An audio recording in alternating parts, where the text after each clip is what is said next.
청취자님께서 보내주신 보완제와 시장역학 관련 자료들을 쭉 훑어봤는데요.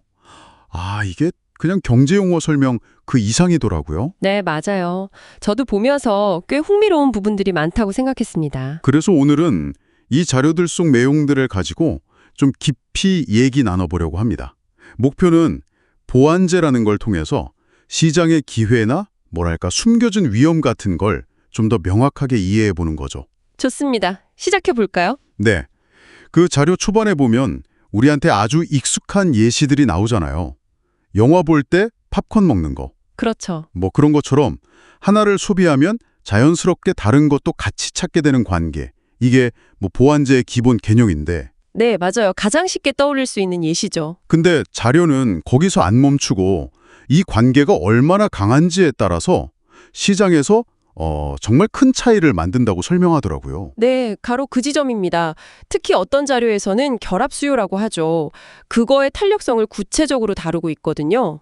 결합 수요요? 네, 예를 들면 프린터 가격이 확 내렸을 때 그 프린터에만 맞는 잉크 카트리지 판매량이 얼마나 늘어나는지 이런 걸 수치로 보여주죠. 아하, 그렇군요. 이걸 보면 기업들이 왜 가격 정책이나 뭐 묶음 상품 같은 거 만들 때 보완제 관계를 정말 정밀하게 봐야 하는지 그게 명확해지는 거죠. 그럼 기업 입장에서는 잘 나가는 상품 옆에 붙는 보완제를 만드는 게 항상 좋은 전략일까요?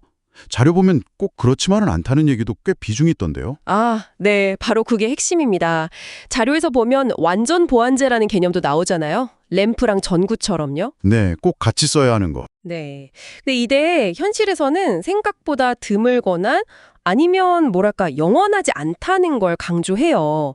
겉으로는 완벽한 짝처럼 보여도 소비자 행동이 바뀌거나 기술이 발전하면 그 관계가 약해지거나 깨질 수 있다는 거죠.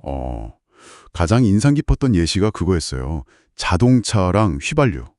맞아요. 그 예시. 그렇죠.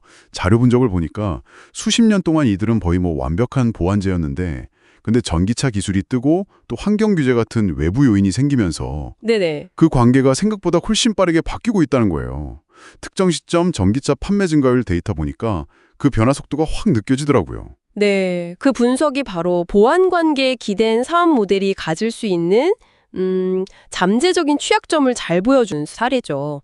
그냥 A가 잘 팔리니까 B도 잘 팔리겠지? 이렇게 단순하게 생각하면 얼마나 위험할 수 있는지 그걸 경고하는 겁니다. 그렇군요. 자료는 거기서 한 발 더 나아가서 그럼 기업들이 이런 변화에 어떻게 대응해야 하나 뭐 예를 들면 자체 생태계를 만들거나 아니면 개방형 표준에 참여하거나 하는 그런 전략적 선택지에 대한 얘기도 좀 하고 있고요. 그러니까 단순히 보완제를 찾아서 만드는 걸 넘어서 그 관계가 계속될지 또 다른 대안은 없는지 이런 것까지 미리 생각하고 대비해야 한다. 이런 말씀이시네요. 정확합니다. 자료 후반부에서는 소비자들이 어떨 때는 좀 불편하더라도 기존의 보안 관계에서 벗어나려고 할 수도 있다는 점도 나오더라고요. 뭐 예를 들면 특정 소프트웨어에만 맞는 비싼 주변 기기 대신에 성능이 좀 떨어져도 아무데나 쓸 수 있는 걸 선택하는 경우처럼요. 네, 맞아요. 보안성이 주는 편리함하고 어떤 관계에 딱 묶이는 거. 그걸 뭐 락인이라고도 하죠. 그 사이에서 소비자는 계속 저울질을 하거든요. 락인? 네, 기술 발전은 종종 이 저울의 추를 예상치 못한 방향으로 확 움직이게 만들죠. 그래서 시장을 볼 때는 지금 보이는 보안 관계뿐만 아니라 미래에 나타날 수 있는 잠재적인 대체제나 관계 변화 요인까지 이걸 다 같이 봐야 한다는 겁니다. 통찰력이 필요하죠. 와, 오늘 청취자님 자료 덕분에 이 보완제라는 개념을 훨씬 더 입체적으로 보게 된 것 같습니다. 단순한 상품 짝짓기가 아니라 이건 시장의 변화, 기업 전략, 소비자 선택까지 다 얽힌 복잡한 문제네요. 그럼 마지막으로 이런 질문 한번 던져보면서 마무리하면 어떨까요? 네, 좋습니다. 지금 여러분 주변이나 뭐 일하시는 분야에서 굉장히 강한 보안 관계처럼 보이는 것들이 있을 텐데요. 오늘 우리가 살펴본 이 자료의 관점에서 봤을 때 한 5년이나 10년 뒤에는 어쩌면 예상 못한 기술이나 소비 패턴 변화 때문에 그 관계가 완전히 달라질 수도 있는 거. 그런 게 뭐가 있을지 한번 상상해 보시는 거죠. 아마 꽤 재미있는 생각들이 떠오르실 겁니다.